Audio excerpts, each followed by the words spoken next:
Sir संत रामपाल जी महाराज जो आपके पूज्य गुरुदेव हैं उनसे नाम उपदेश लेने के बाद आपको क्या लाभ मिला? सबसे पहले नाम उपदेश लेने के बाद मैंने जो मेरा मनुष्य जन्म था वो सुधरा। मैंने मांस खाना छोड़ दिया। मैं उस मुसलमान समाज के प्रति जो एक सद्भावना थी, जो एक मैं खोज रहा था अल्लाह ताला को, जो मैं एक देखना चाहता कि अल्लाह ताला कौन था, उसके बारे में मुझे पता लगा। फिर मैंने यहाँ से जितने भी अपने मुसलमान भाई हैं, जितने भी अपने मुल्ला काजी, उनसे पूछा कि भैया ऐसे इस बात है। दुआ सलाम भी करता था, सारे काम करता था। वो 2-4 बार मेरी बातें सुनते थे। एक मैं मौलवी साहब से पूछने गया, वहाँ 4-5 उनके शिष्य बैठे थे। मैंने बोला जी अस्सलाम वालेकुम, उन्होंने कहा वालेकुम अस्सलाम। तो ऐसे ही माइंड में पर्सन घूम गया। मैंने कि जी इसका मतलब क्या होता है कि हम जो दुआ सलाम करते हैं अस्सलाम वालेकुम और वालेकुम सलाम। तो उन्होंने, हालांकि उन्होंने जवाब अपने तरीके से सही दिया, बट मुझे उसमें से कोई संतुष्टि नहीं हुई। फिर मेरा दूसरा जो क्वेश्चन था, मैंने कि आप एक बात बताइए कि अल्लाह ताला, आप कहते हो कि अल्लाह ताला बेजून है, निराकार है, अल्लाह ताला दिखाई नहीं देता, अल्लाह ताला को पाने की कोई विधि? वो कहते हैं जी जकात निकालो। जकात का मतलब होता है कि अपना जो पैसा होता है उसको मालिक की राह में कुर्बान कर दो, मालिक की राह में दान कर दो। मैंने बोली जी कैसे दान करते हैं? बोला जी आप एक काम करो, जकात का मतलब होता है कि आप चावल में मांस बनवाइए और उसको गरीबों में बंटवाइए। तो मैंने वहां से ये ठान लिया कि मैंने सोचा कि जो ये बंदा बोल रहा है, मैं बोला जी इसका परिणाम जो है हमारी कुरान शरीफ में है? उन्होंने बोला जी कुरान शरीफ में नहीं है, हदीस में है। मैं बोला जो आसमानी किताबें उतरी है, हमारी कुरान शरीफ उतरी है, तौरेत उतरी है, इंजील उतरी है और जम्बूर उतरी है, इनके अलावा अगर आप मेरे को कोई और किताब दिखाओगे तो मैं कैसे मान लूंगा? बोला जो कुरान शरीफ है उसमें तो खाली अरबी भाषा है और जो हदीस है उसके मायने हदीस में है। मैं बोला फिर जो कुरान शरीफ हिंदी में निकल रही है उसका क्या अर्थ है? बोला वो किसी ने गलत चला दिया, उसमें कुछ मायनों का अर्थ कुछ गलत होता है।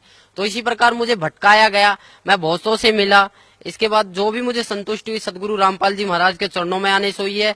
और इसके अलावा किसी भी मुसलमान पंथ या किसी भी मुसलमान प्रवक्ता के पास ऐसा कोई भी मार्ग नहीं है। मैं खुद एक मुसलमान होके आप सभी भाई बहनों को ये बताना चाहता हूँ कि जितना भी मैंने नमाज पढ़े, मुझे पता है नमाज में क्या पढ़े। नियत बांधते हैं उस अल्लाह ताला के बारे में, फिर बोलते हैं सना सुबहानक अल्लाहुम्मा व बिहम्दिका व तबारक अस्मुका।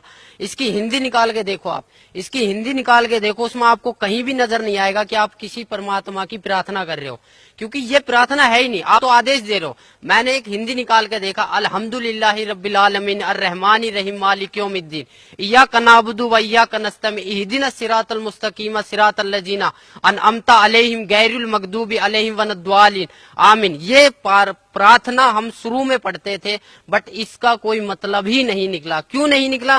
क्योंकि इसमें कोई प्रार्थना की चीज है ही नहीं। हम तो आदेश दे रहे हैं कि ए पैगंबर तू वहां जा, तू फलानी जगह कर, तू ये काम कर, तू ये काम कर। ये तो हम एडवाइस कर रहे हैं, पर हमें एक प्रार्थना करनी है। हमें नमाज का मतलब समझना है, नमाज चीज क्या है। नमाज का मतलब जो है परमात्मा बताते हैं कि नमाज का मतलब होता है कि अरदास लगाना, अपनी प्रार्थना लगाना, नित्य नियम करना। हमें 5 टाइम की नमाज दी है, फजर, जोहर, असर, मगरिब, ये 5 टाइम की जो नमाज दी है, पर आज लग हमने नमाज कौन सी सच्चे दिल से पढ़ी? कहीं भी हमें इस फजर की नमाज में जकात अलग हो जाती है, सुन्नत अलग हो जाती है, रकात अलग हो जाती है, कुछ भी अलग हो जाता है, पर परमात्मा तो एक है। हम पैदा होते हैं तब हम हिंदू होते हैं, और जब हमारी मुसलमानी कर दी जाती है फिर हम मुसलमान बन जाते हैं। ऐसा क्यों? अगर मालिक मुसलमान ही बनाना था तो वो जो मुसलमानी होती है वो ऊपर से ही क्यों नहीं बना के भेजी? इसका कोई जवाब है? किसी भी मुल्ला जी के पास इसका कोई जवाब नहीं है।